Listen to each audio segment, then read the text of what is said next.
Thank you for tuning in to the Voice of the Victim podcast. We discuss a lot of sad and potentially triggering things on this show. We try to be as sensitive and cautious as possible, but if you are sensitive to things involving abuse and may be triggered, please think twice before listening to our show.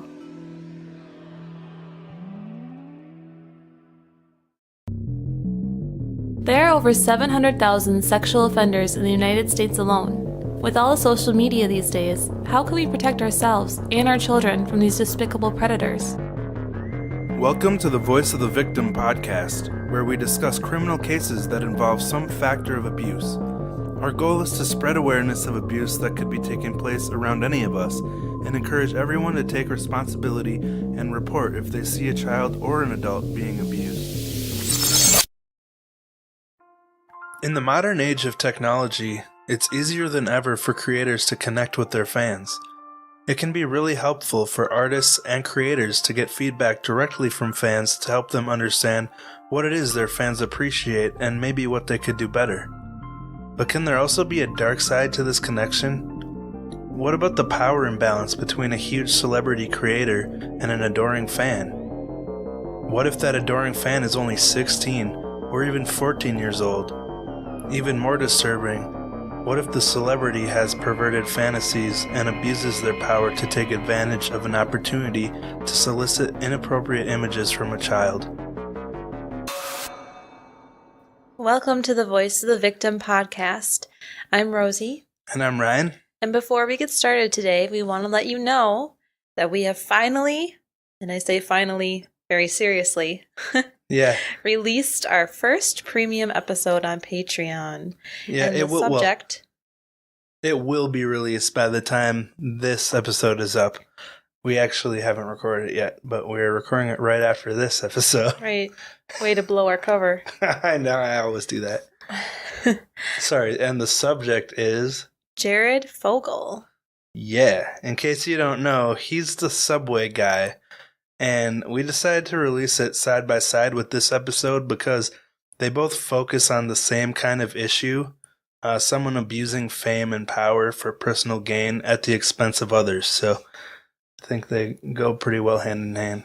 And this first premium episode is also special because even though typically our premium episodes will only be available to our $2 patrons or above, our first premium episode will be on all levels, even the $1 level. But this is the only one that will be, to make sure that's fair to our patrons who do give more than $1. So again, we want to thank all of our patrons for your support and kindness, and a special thank you to our newest patron this week, Shauna. Yes, thank you so much, Shauna. We'll be sending out your stuff tomorrow, actually today, because that's when this is released. But so now let's jump into our discussion. Today we'll be talking about Austin Jones. Austin Jones was a YouTube musician that created a cappella covers of popular alternative bands like 21 Pilots, Panic at the Disco, My Chemical Romance, and Fall Out Boy. So he had the exact same music taste as I do. Angsty, indie pop, punk, rock. I don't know what the heck it technically is, but it's the same music I like to cover on YouTube. And I'm not sure I should say where to find it because I don't want our listeners to realize what a dork I am, but if you really want to know, ask me on a DM or something. Anyway, good music taste. That's how you're going to sneak in that you're a musician into our podcast. I was wondering when you would do that. No comment. What? I was curious.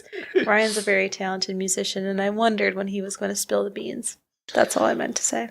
Oh, thank you. Mm-hmm. Also, I have the same music taste. He became pretty successful on YouTube, amassing over 500,000 subscribers by 2017. Yeah, so he really did put a lot of work into building a potential career on YouTube if he was doing it for 10 years. But that's the last nice thing I'll say about him because he's a total creep, as we're about to talk about. So if you don't already know his story, you may be wondering why we're talking about a YouTube musician today.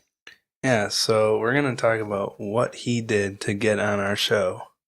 Well, on May 10th, 2015, a music website called Pop Fresh posted an article saying that Austin Jones had contacted multiple underage female fans online, asking them to make videos of themselves twerking for him. Yeah, this alone is enough to realize that this guy was kind of a scumbag.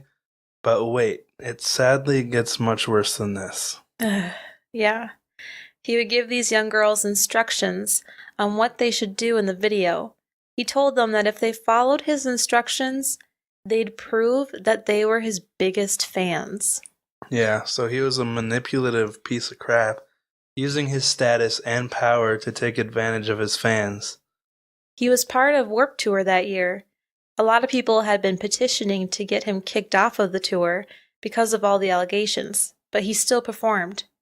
Then, on June 29th, 2015, he posted a video called, quote, Setting the Record Straight, where he admitted he had asked girls for twerking videos, but denied there was any nudity involved and apologized for his actions.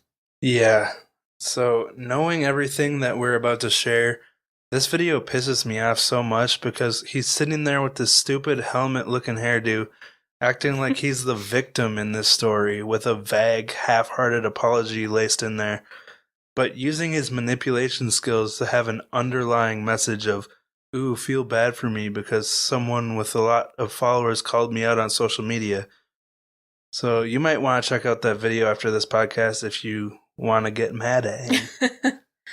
So now we'll get into why this dude was such a dangerous predator. He would start chatting with these underage girls and tell them that he was conducting a contest to find his biggest fan. This involved the girls following his instructions for making a video of them twerking. He even sent one of the girls a video where he showed her how to twerk by example. I just wonder if how he justified this to the girls, like if they asked him why he didn't post it on all of his social media, like announcement, I have a contest. Here's how you enter. Maybe he was like, this is a secret contest and I'm only asking the sweetest, cutest girls, or I don't know. Are my biggest fans. It was a stupid idea. Ugh. There were two main victims in the legal documentation. To the first girl, Austin told her to start her video. She needed to get really close to the camera and say her name and age. Ugh, this is like such a weird thing to say. No. Then he told her to say, "This butt is 14 years old," and to make it clap for 30 seconds. Apparently, to Austin Jones, twerking is making your butt clap. The girl seemed a bit skeptical and cautious about sending it off to him. He had been telling her that this was for a biggest fan contest, but she asked him, "Okay, so this is a real thing and you won't post it anywhere?" To this he replied, "Right, I delete them after I score them." And she said, "Okay, thank you." Yeah, so this is where the serious manipulation starts. He's telling this young, impressionable girl that this is a legitimate contest involving a scoring system to prove that she's his biggest fan. This poor girl is getting such a terrible representation of what an artist-fan relationship should be. After this, he gave her even more instructions, telling her, quote, "Go make it clap super loud and talk about your age the whole time, got it? Clap it super loud and say these lines. I'm only 14, yeah, only 14 years old. This ass is only 14 years old." This is so messed up. The underage aspect is so important to him, and this shows how dangerous he really is. He's got a serious thing for the idea of underage girls, and thank goodness this came out when it did before he became a real-life, in-person predator, you know? Yeah, obviously, he's super into the fact that they're underage. It's like he can't even deny it because he makes them say it over and over and over again. He continued to get even more inappropriate with this young girl, asking her, "In your honest opinion, do you think your butt is good enough to turn guys on?" We changed the phrasing here, but he used more explicit language. When she replied, "Yes," he said, "It hasn't turned me on yet. That's why I'm concerned." And she replied, "Damn it." Not only is he manipulating her to make these videos for him, but he's cutting her down afterwards and making her feel bad about her body. And coming from someone she looks up to and adores as an artist, This has got to be damaging to her self-esteem. Yeah, I would feel like crap after my 14 self-conscious self. Yeah, like if there's this artist you've been admiring for so long and then you finally get to talk to them, but they tell you that you're Yeah. not good enough. After I gave such an intimate video. Uh, After this, he told her to try harder and added more lines if she thinks it would help. This poor girl ended up sending 15 videos to Austin, desperately trying to meet his requirements. 10 of the videos, she had shown him everything. so this is why we're covering this. He's using this position of power with his underage fans to manufacture child porn, basically. And this is a problem we're trying to spread awareness about today. Yeah, this power in the wrong hands can be used for terrible things and victimize serious fans that don't understand that they're being abused. Yeah, remember Kate's story back in episode 25? She was around the same age when she was taken advantage of, and she didn't realize she was being abused at the time. Sadly, even though this girl was a bit suspicious in the beginning, she still trusted this beloved artist and what he told her. So that was just the first girl he victimized that we know of. The second victim was manipulated in different ways. They had an exchange where Austin Jones shows he knows exactly what he's doing. He said, "Wait, you're 14?" And she replied, "Yeah, I'm a youngster." He addressed her by her name and said, "Do you realize how lucky you are? I seriously shouldn't even be talking to you." As much as this sounds like To Catch a Predator, it doesn't seem like he meant he shouldn't be talking to her because it would make him a pedophile. It seems more like he meant because she's young and insignificant compared to a rock star like him, you know? Yeah, totally. She asked him, "Why?" And he told her, "Because you're young." And she said, "You're young too." And he replied, "I'm 23. Yeah. He was really trying to elevate himself above her and make her feel like she needed to prove her value to him. He continued, "Think how amazing it would be for you to have your favorite singer spanking your butt. Ugh. If you're lucky, maybe I'll let you. Or maybe I'll let you give me oral sex." Again, we've changed the wording here. Yeah. Oh my gosh, this guy is a flippin' freak. It's disgusting. Excuse my language. It's been a little over a month since I wrote this outline, so I forgot how terrible it was. But it's like making my stomach turn. I gotta watch that YouTube video about him again. The one where he makes an apology? Or The one where the guy's talking about the situation. oh, yeah. Yeah, there's a YouTube video on there that I cannot remember what it's called. But if you just look up Austin Jones pedophile, you'll find it. Mm-hmm. After making several videos for him and him not being satisfied, she told him, "I want to make you happy and all, but I don't want either of us to get in trouble over it." Giving him the perfect opportunity to realize what a huge mistake he was making and to stop going down this path. Then he replied, "Of course you can keep making videos. You're doing a great job and nothing is going to happen."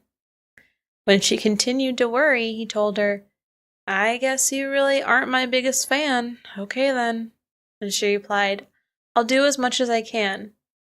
After this, Austin Jones went through a lot of the same requests that he'd made to the first victim, asking her to take off her underwear to make the video, to which she was really uncomfortable, but he kept badgering her about it. Yeah, he told this poor girl that she was so lucky to be talking to him because she was so young. He made sure to put the girl in her place as lower than him in both age and status.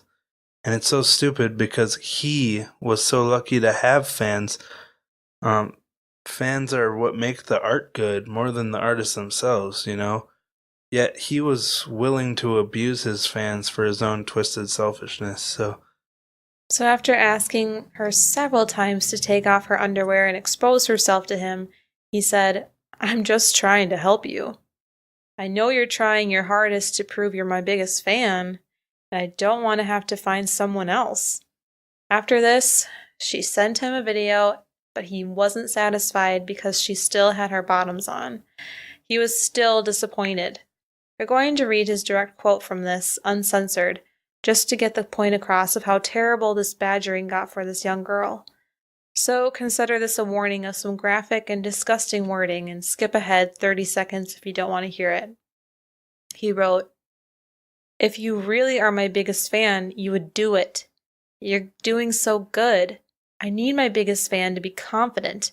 It'll be so funny if you do it without them. Like, as soon as you spread them, OMG, we'll both laugh. I'm trying to help you so much. I have to see your butthole to know that you care 100%. What a piece of crap. I can't believe he could be so persistent on something that obviously is uncomfortable for the young girl in this situation. Her worldview must have been going through such a paradigm shift here, because before this conversation, he was her favorite singer, and now he's making her extremely uncomfortable. And I mean, she obviously realizes it's wrong and she doesn't want to be in this situation. But at the same time, it's this singer that she's loved for such a long time. And that's part of why this power imbalance can be so dangerous if it's in the wrong hands. Right. And it's wrong to have sexual relationships with minors for a reason. Yeah.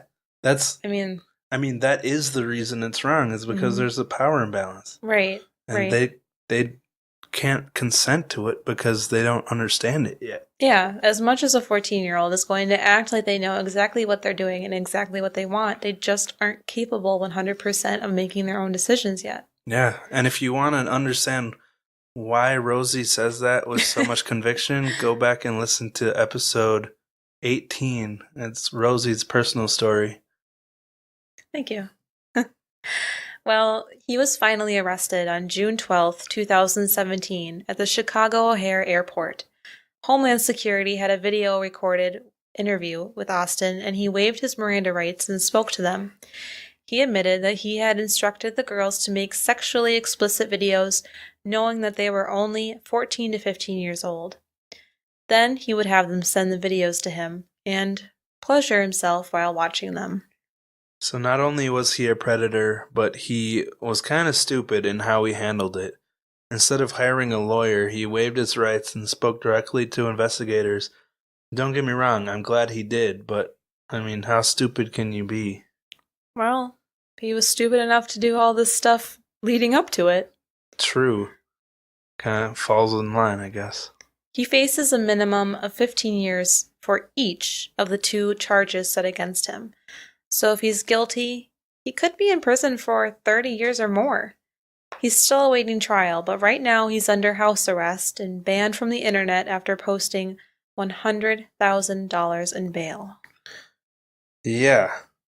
So, we'll see how that turns out, but, man. I'm a bad dude. I know. And he knew it was wrong, obviously, because it was so important for them to say his age to him. Yeah. Because it's something that you can't... I don't even want to talk about it. And these are only 2 of the, the cases that were brought to court. I'm wondering how many other girls have, been silenced or just are too emotionally distraught to talk about it, or too embarrassed, or just... Yeah.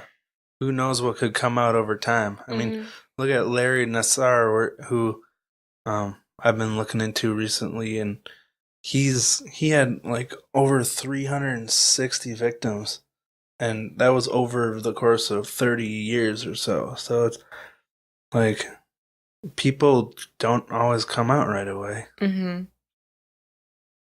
But so there was some interesting news that has come up recently, which is the reason that we're bringing this case back up.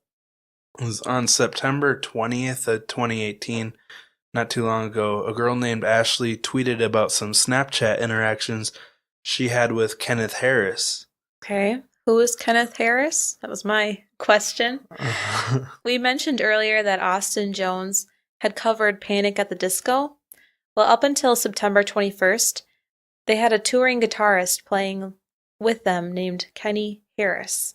He was the guy that stood to the left of Brendan as he looked at the stage, and always made goofy faces and had awkward little dances. Yeah, I mean, if you know Panic at the Disco, really the whole band has quit besides Brendan. So it's basically just Brendan Urie now is Panic at the Disco. Mm-hmm. But this guy was his touring guitarist, so.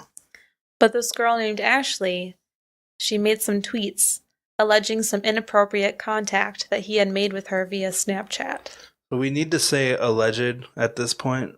But let us just say that we believe the victim, and several other people have come forward with similar stories about Snapchat interactions with Kenny, so it's not just coming from one person. Well, on September 20th, 2018, Ashley tweeted, quote, "I really do love Panic at the Disco, but Kenneth Harris needs to be called out. So here's a thread about my experience with him." April 20th, 2016. "This was the first day I ever snapped Kenny. I sent him a picture of me with that stupid puppy dog filter, thinking he wouldn't even reply, but boy did he. He went on about how cute I was and asked me to send more selfies, which obviously I did, and he sent a few back. Fast forward about a week later. My friend and I had tickets to see Panic live on July 8th, 5th row from the stage. I snapped Kenny and asked him if he could throw me a guitar pick since we were so close on stage. Or since we were so close to the stage.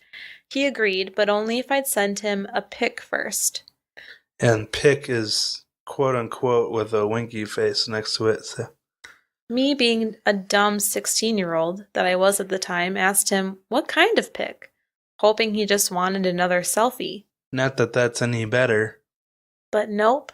He replies back, "Surprise me," winky face, kissy face. So my dumbass 16-year-old self decided to play along, and I go, "If I send you a picture now, you'll forget about me by the time of the concert in July." To which he replies, "Well, if you keep sending them, I won't," winky face. So I ended up agreeing, but always put it off whenever he'd ask. I wasn't going to actually send him anything. There was no way. He would always ask for pics, but finally got bored, I guess. I would always make up excuses for why I couldn't send anything, but they were not believable whatsoever. But they shouldn't have to be. All in all, he stopped snapping me after he realized I wasn't going to give what he wanted. Before anyone comes at me for playing along, I had just turned 16. I was nervous to come out about this back then because I didn't want to get him in trouble. A member of my favorite band talked to me. I didn't want him to regret it, if that makes any sense. Beyond effed, anyway. If anyone has questions, my DMs are open.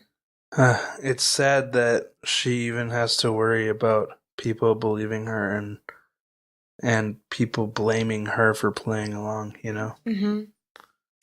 After she posted this, Ashley started to hear from other girls that had sent Kenny selfies, and he would reply with hearts and ask them to keep the selfies coming with winky faces.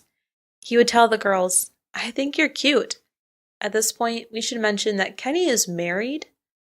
Another girl that was only 13 had sent him some pictures of her and her sister with their hedgehogs. After this, he kept asking them for more pics. They thought it was really cool at the time, and the sister of the 13-year-old sent him a really meaningful message, saying that her sister has a chronic illness and thanked him for being so cool and talking to her. And to this, he just sent a thumbs up. So he was really persistent about getting selfies, but when someone appreciated the good he was doing in her life and expressed that to him, like how much it meant to her, all he did was send a thumbs up emoji.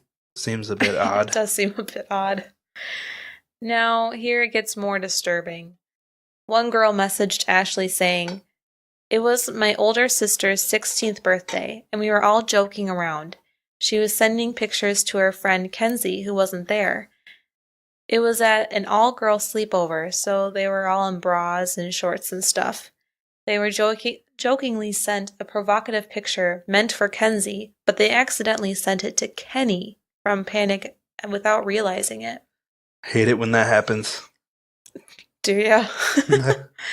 4 hours later, he responded saying it was a hot selfie and he wanted more because he was bored. And this seems to be a common hobby of his based on the pattern we're seeing here to get fans to send him selfies when he was bored, especially young girls. Another girl shared a story of when she was 14. She had snapped Kenny a selfie. He responded that he would talk to her whenever she wanted because she was so pretty. What a dumb reason for a married man to want to talk to a 14-year-old. He told her he only wanted to talk through the picture function of the Snapchat rather than the text chatting. She really didn't want to, so she sent him a picture of her dog, and he replied, No, a better pic. And she asked, What do you mean, better? And he said that he wanted a picture of her, so she sent him a selfie. Then he replied, That's closer. She was like, Closer to what? And he said, You know, winky face. She got creeped out and stopped responding. For a few days, he kept asking for pics and using the winky face and the tongue emoji. She finally deleted Snapchat because she felt uncomfortable. Good for her and all these girls for not letting his fame and status convince them to send anything they would regret. I mean, obviously the winky face and the tongue sticking out are very much associated with, dirty texts. Mm-hmm. So even though he's kind of beating around the bush and not coming out and saying it, like Austin Jones, it's implied that he wants inappropriate pictures of young girls. Totally. Another girl had a similar story. She had been snapping back and forth with Kenny, and he was really flirty with her. He would tell her not to screenshot his pictures, but then he would always turn around and screenshot hers. When this all came out, Panic at the Disco posted, Touring musician Kenny Harris will no longer be performing with us because of a personal matter.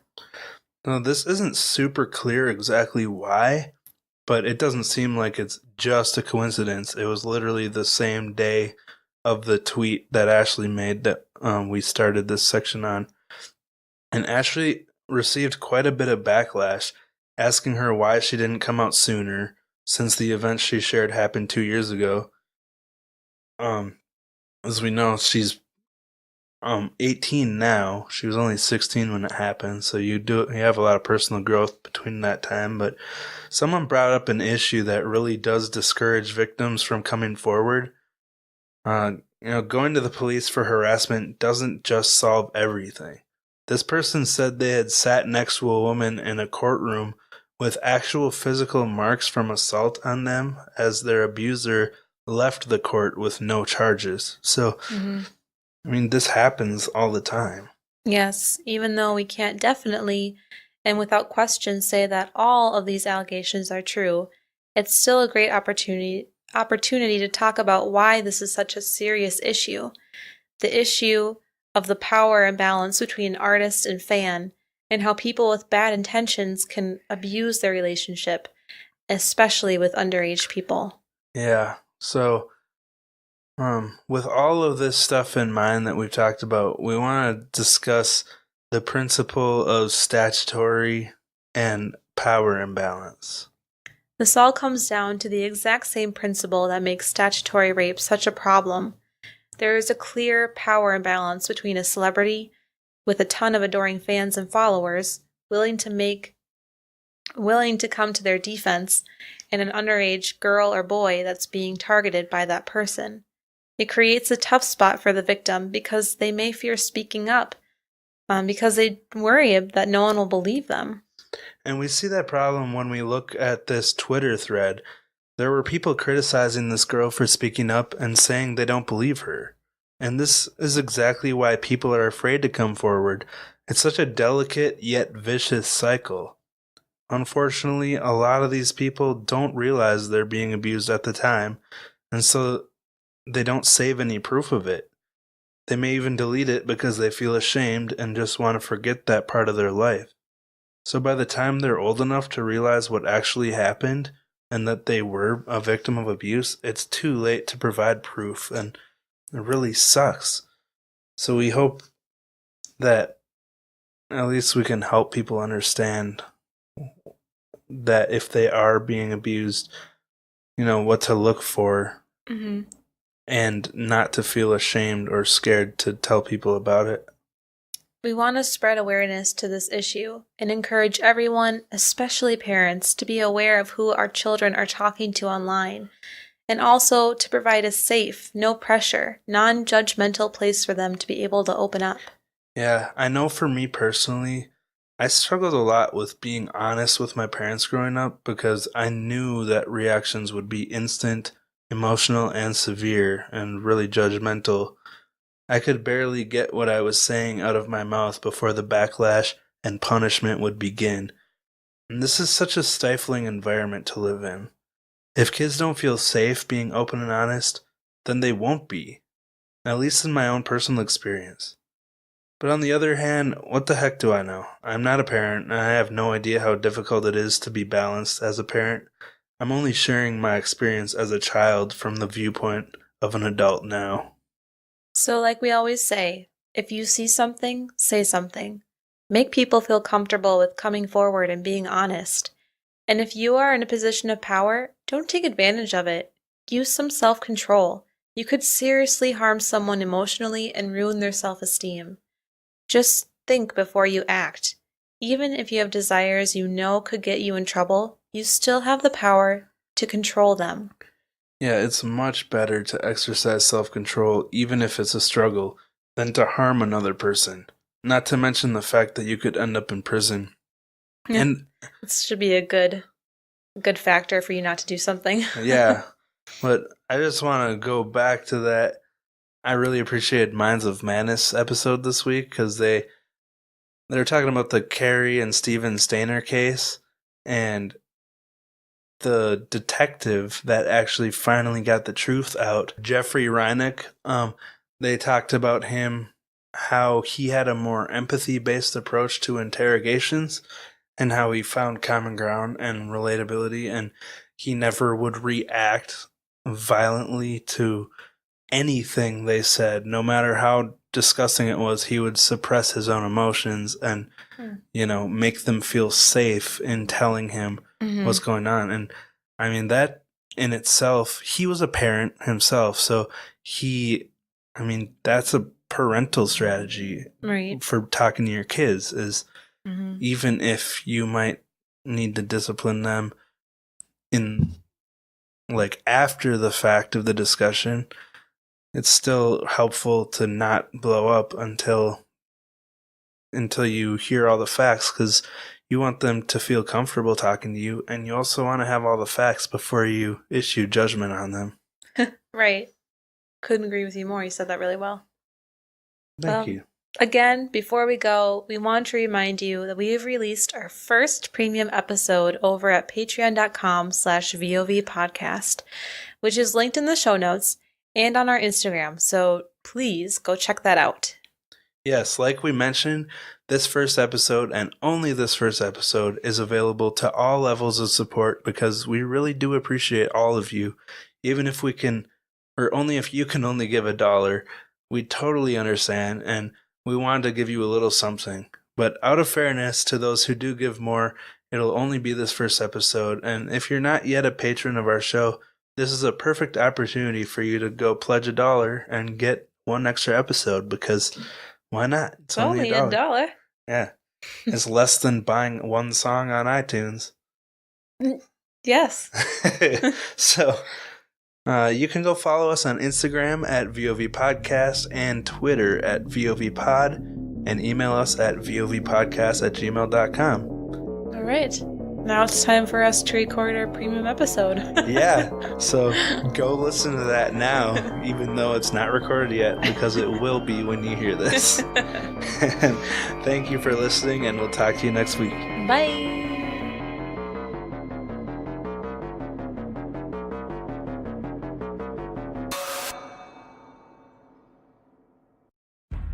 Welcome to the Murderific True Crime Podcast, hosted by Bernadette from the state of Maine.